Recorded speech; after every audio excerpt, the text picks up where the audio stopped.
topic of discussion. Like we asked you before, how ready are our rescue teams in times of disaster? The text line is 22162, beginning with the word news.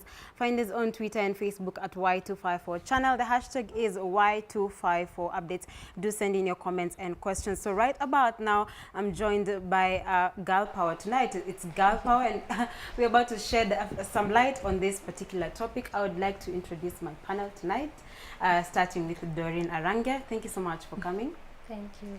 Patricia Morioki and Vivian Degwa. Kid you not, that one just escaped. Vivian Degwa. Thank you, ladies, for coming tonight. And tonight we are discussing matters disaster management. And you know, usually you don't expect bad things to happen, right? Mm-hmm. But they do happen. Yeah. Question is, what exactly do we mean when we talk about being prepared for disasters? Let's begin with Vivian.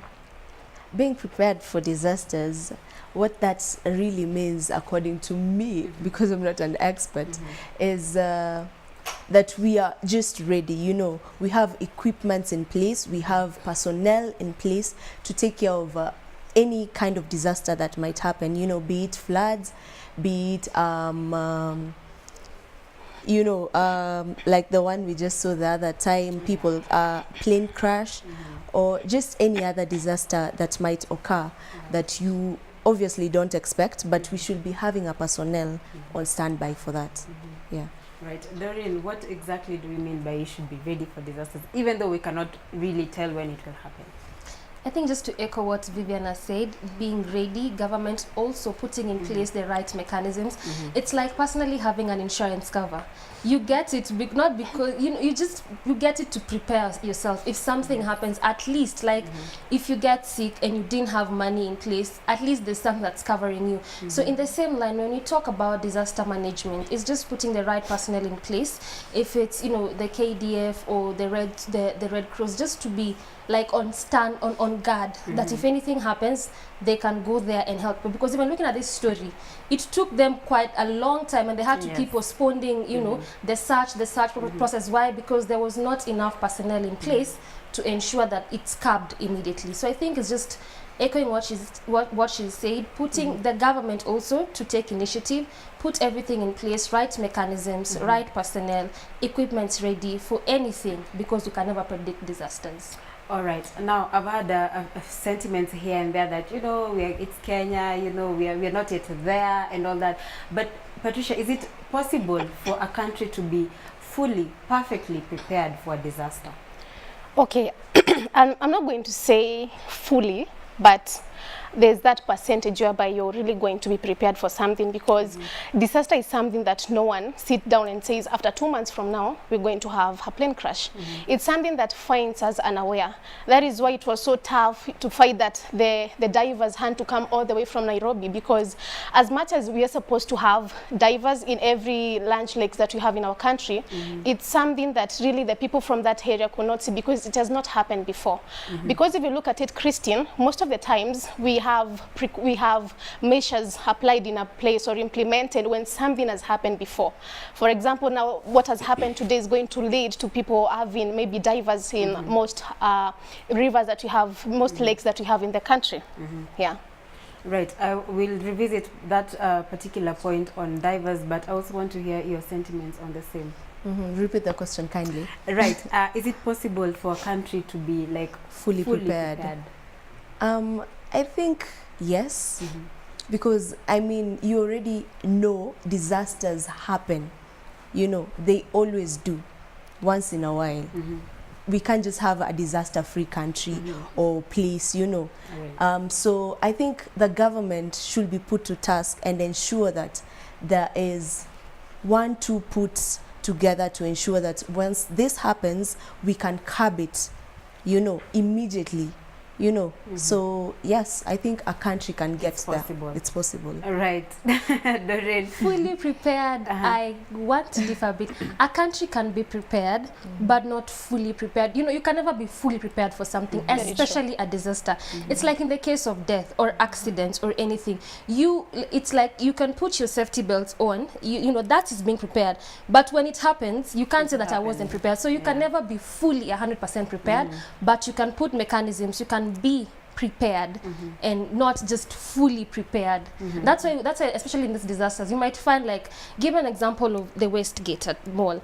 When after that attack happened, you know, I want to assume that the government, at least they put enough security in place. But if anything were to happen, we'll still have, you know, for a lack of something better to say, we still have something a bit negative, not because the government wasn't prepared, but at least they were, not because they weren't fully prepared, but at least they were prepared given the fact that something had happened earlier. So just to say, I think the government can be prepared, but not fully prepared.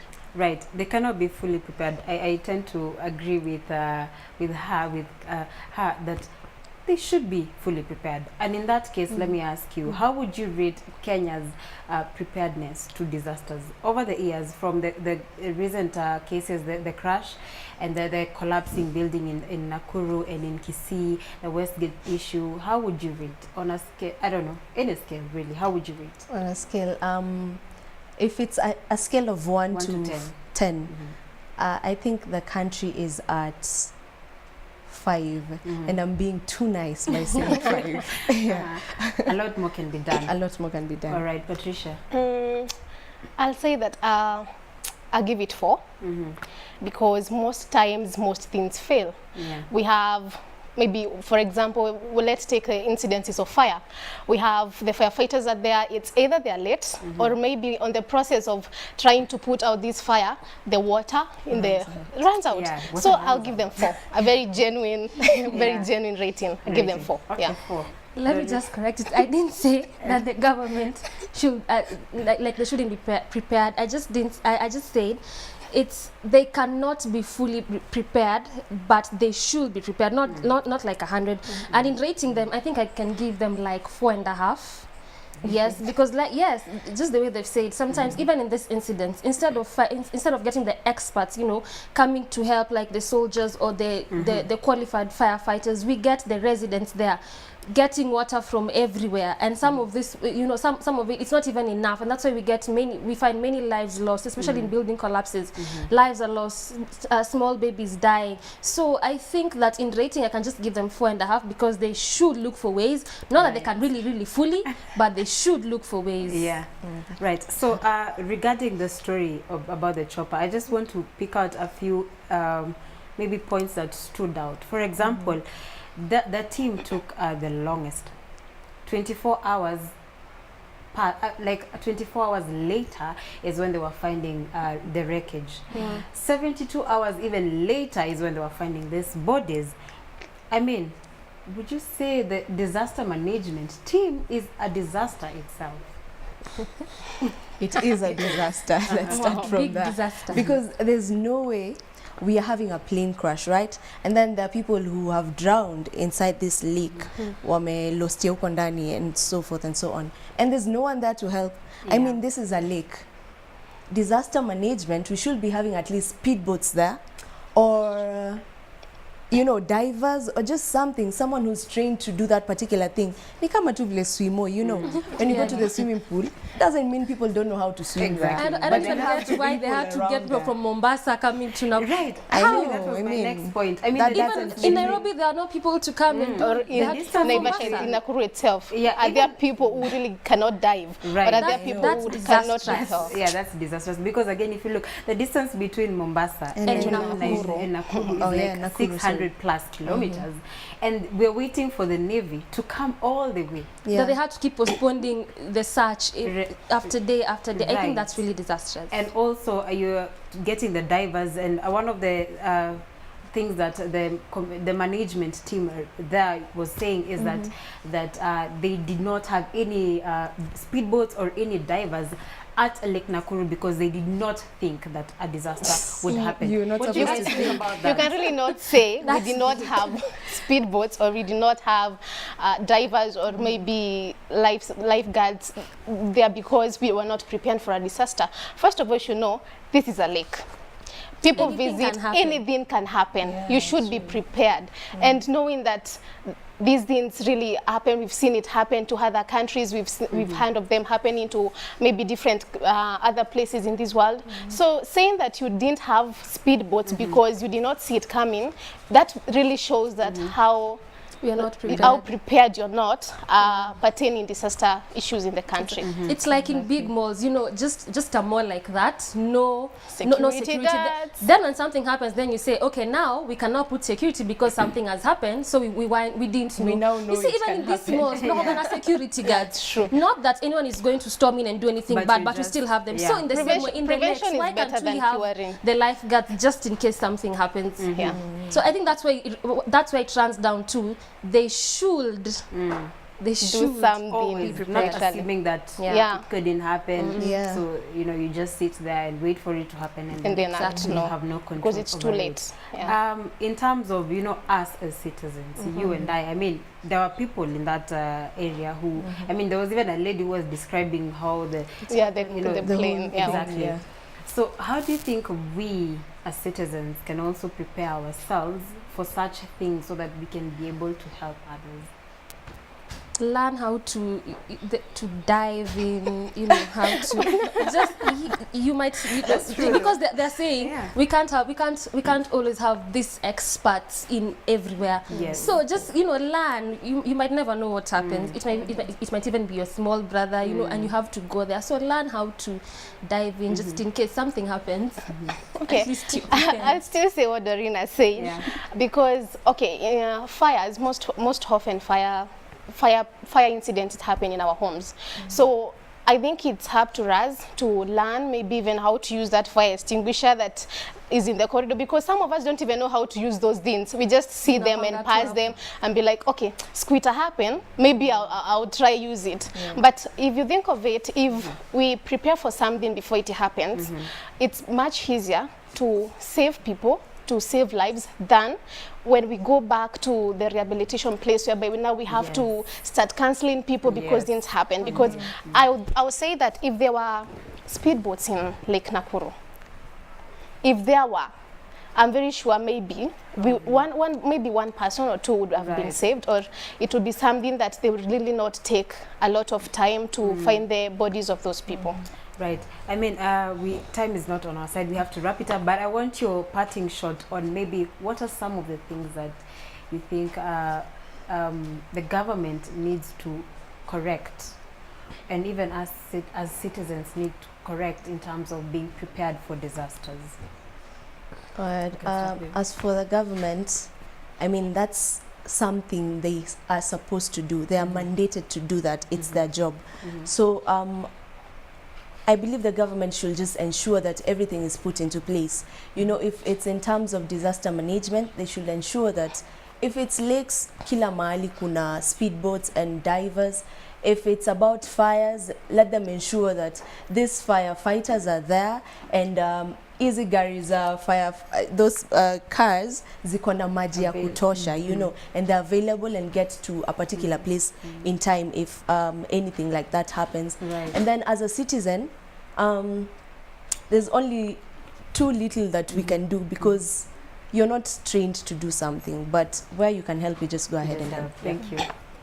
Okay, I'll say that as citizens, take the initiative to learn, to want to learn and know. Sorry, to want to learn and know if this happens, how do I approach it, or what do I do? Because if you don't have the knowledge, even if awareness is created and you're told this is what you're supposed to do, if you don't know how to do it, then you're not going to help. Yeah. So let's take the initiative as citizens to learn, to know if a fire happens today in my block, what am I supposed to do? If a building collapses, like what really is a first measure as a citizen or as a resident of that place am I supposed to take? Right. Thank Yeah. you so much, Doreen. As we finish up. I think I'll just say for the government, in the way we have this, should I call them like institutions or something, where soldiers are trained, you know, how how to maintain security. We should also have trainings for lifeguards, for those people that at least can be in such places in case of such incidents. All right. And also for us citizens, just take the initiative, learn how to do this thing. The way I said, learn how to dive, learn how to, how to use those fire Do you know how to dive, Doreen? Yes, learn how to. Because you see, when these things happen, sometimes it's to call the experts, it takes a long time. But at least if you know how to do it, you can at least save a life or two before they come. So just take initiative, learn. All right. Thank you so much, guys. It's been a very enlightening discussion, but as much as we're calling on the government to make sure that they improve the disaster management efforts, we're also calling upon you and I to make sure that you know a few things here and there about, everything, so that if it's diving, like Doreen said, you know how to dive, you know how to conduct a fire drill, anything it is, you can be able to do. Remember, you can keep this conversation going. Our text line is 22162, beginning with the word news. Find us on Y254 channel on Twitter and Facebook. The hashtag is Y254 updates. We have come to the end of our bulletin tonight, but we will see you tomorrow for Business Wednesday. Up next, though, is Y Mashariki with presenter Ali. Good night.